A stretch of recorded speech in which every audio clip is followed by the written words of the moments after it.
This is the practice test for percents, and here we are working on problem number 12.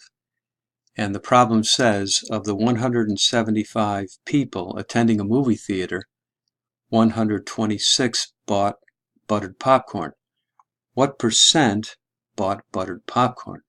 So this is a percent problem, and we are looking for the percent. The question is what percent? And so we would go to our percent handout sheet, and we would look at the percent formula, which is the part divided by the percent by the total.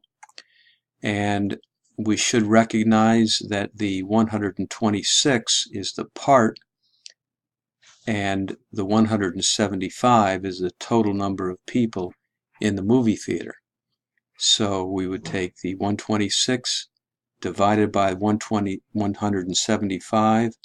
That's going to give us a decimal number of 0.72.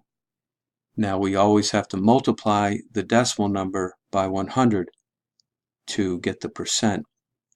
And so our final answer is going to be 72%.